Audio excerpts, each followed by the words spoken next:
Huh. What's this? Looks like a hook tied to the end of a rope. Huh? There's all kinds of odds and ends here.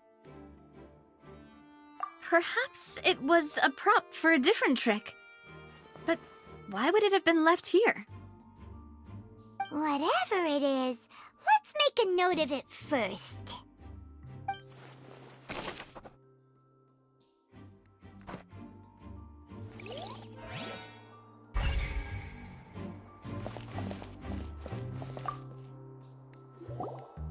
The floor is wet. Please be careful not to slip.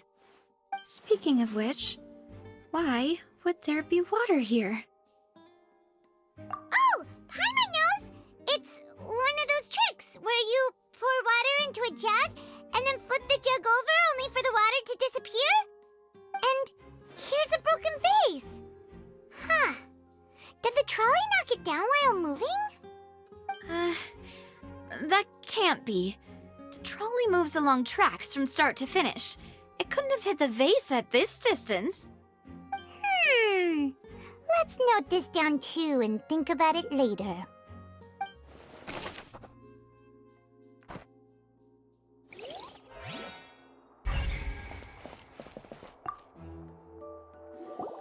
Oh, these are the clothes that the lady chosen from the audience was wearing, right? Her clothes are here, but she's nowhere to be found. Right. And do you really need to do that if you're kidnapping them? Ugh, this is so confusing. Paimon doesn't want to be a detective anymore.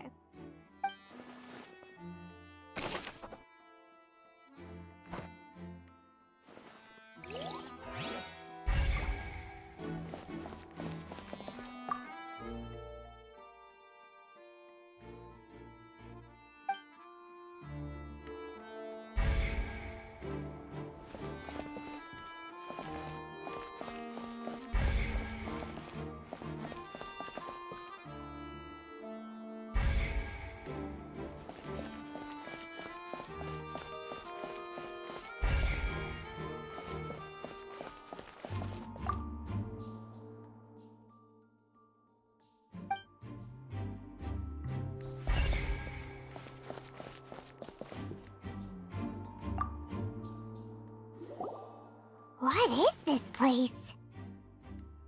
It seems someone could fit through here. Huh. Could this have been the suspect's escape route? Alone, perhaps. But if they had to pull another person with them, the space would be too narrow. But there are no other ways in or out of here. Oh, you're right! Let Paimon write that down.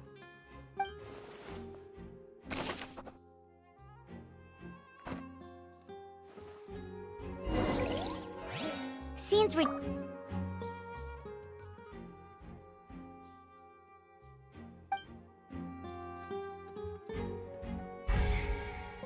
Yes, let's head back up.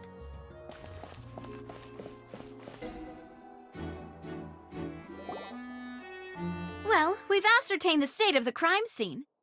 Let's find a place to sort out our findings once Malus returns. It seems to me that there are several things that don't add up here. Apologies for the wait, demoiselle. So, what did the guards say? Did the criminal escape through the vent? They believe the odds of that are very low, since the vent leads to the Opera House's basement. The guards have checked the area carefully.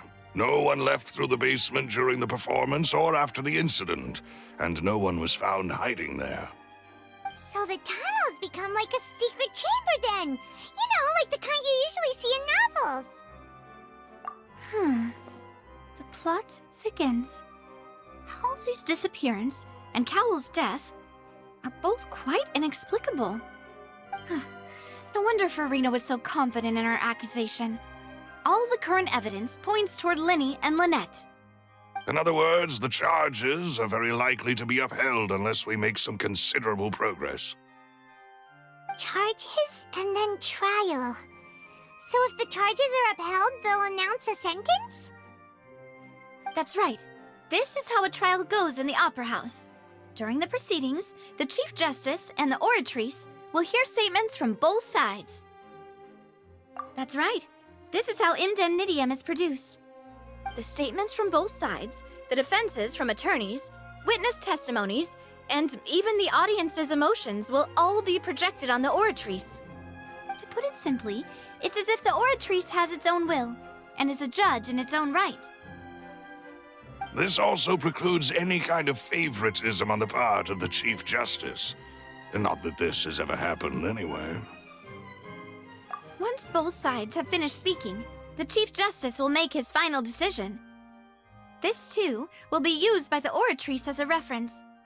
Then, finally, the oratrice will be consulted by officials. The result it returns is the will of justice itself. Huh?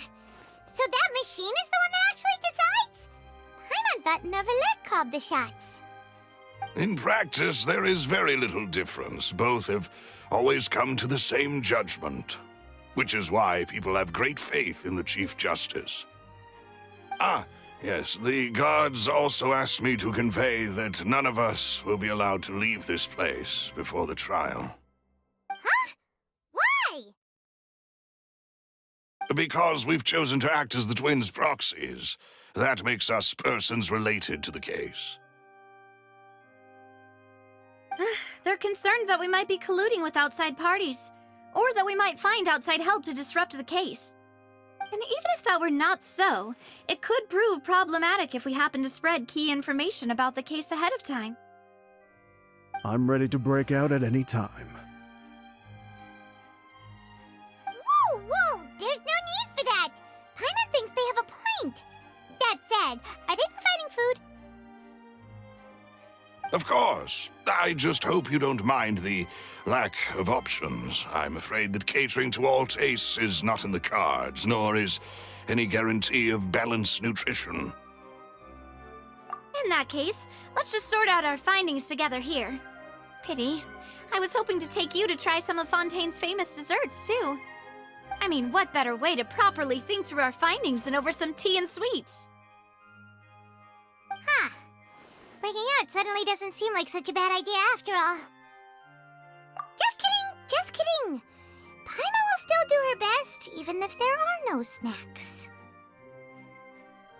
What do you mean, no snacks? Of course we'll have snacks. If we cannot buy some, then we'll simply make some. Huh? Here? But how? Understood, demoiselle. Everyone, please come with me.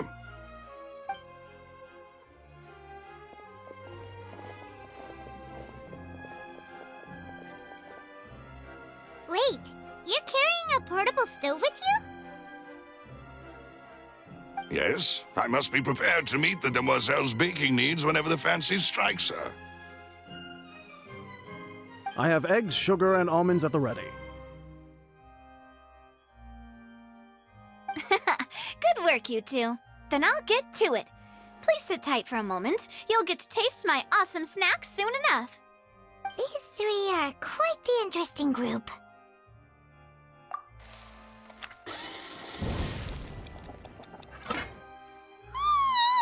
And Paimon thought it smelled good while it was still in the oven! Oh, it's even better now. Paimon can't stop drooling. From the way you had these two guys carrying all that stuff around, Paimon thought you'd have them do more during the baking process. But you ended up doing the entire thing by yourself! Beating the egg whites, grinding almonds, everything! I was applauding. And I was giving encouraging smiles. Paimon was just thinking, aren't you worried about getting your fancy dress dirty beating egg whites and baking like this? Well, I don't think it's carved in stone anywhere that fancy ladies can only read books, sip tea, ride horses, and play the piano. I just really enjoy making snacks. Don't underestimate beating egg whites, by the way. It's a real arm workout. You also need to beat them to just the right consistency, or your macarons will crack.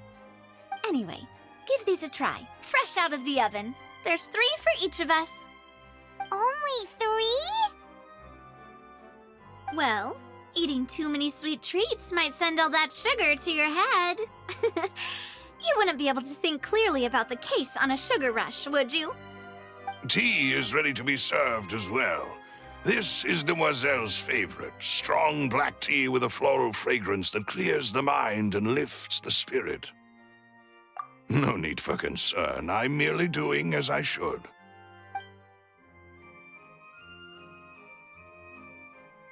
All right then.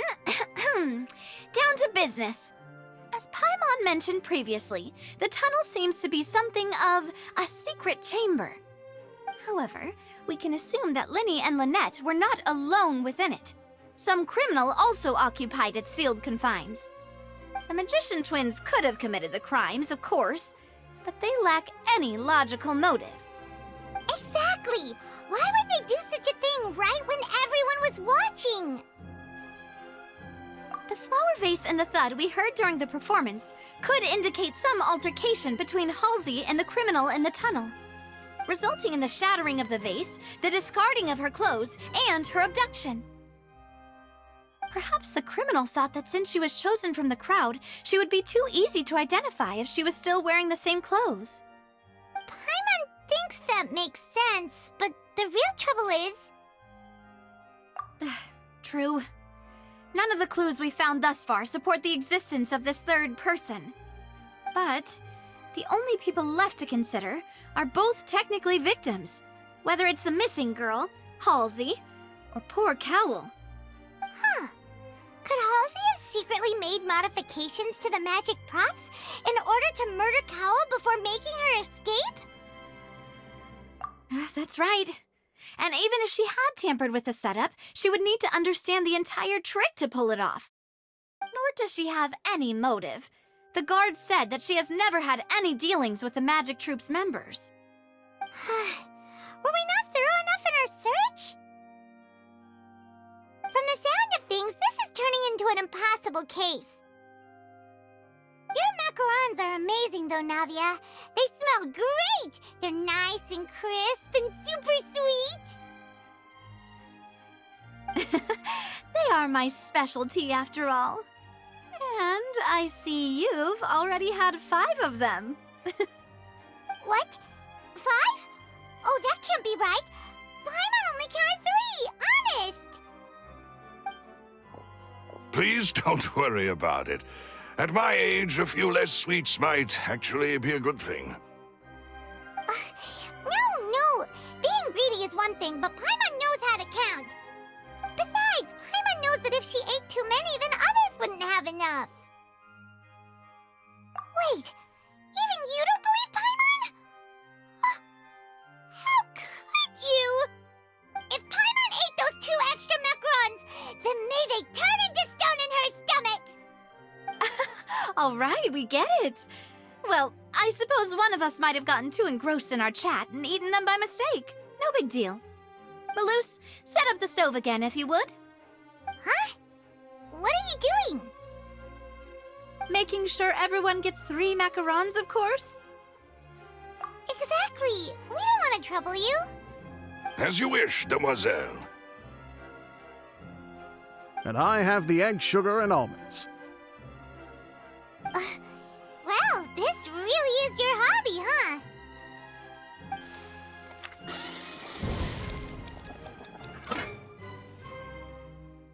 Well, that's it for snack time. I'm going to have another look around the area. I don't know what we're looking for yet, but we've still got some time. As attorneys, I suggest the 2 of you think the case over again. It would be awkward if you got all tongue-tied on stage during the trial. All right, thanks for your help and for the snacks. It was nothing. A small task for the Spina di Rosula. Silver, Maloose, it's time to go. I'll be back if I find anything new.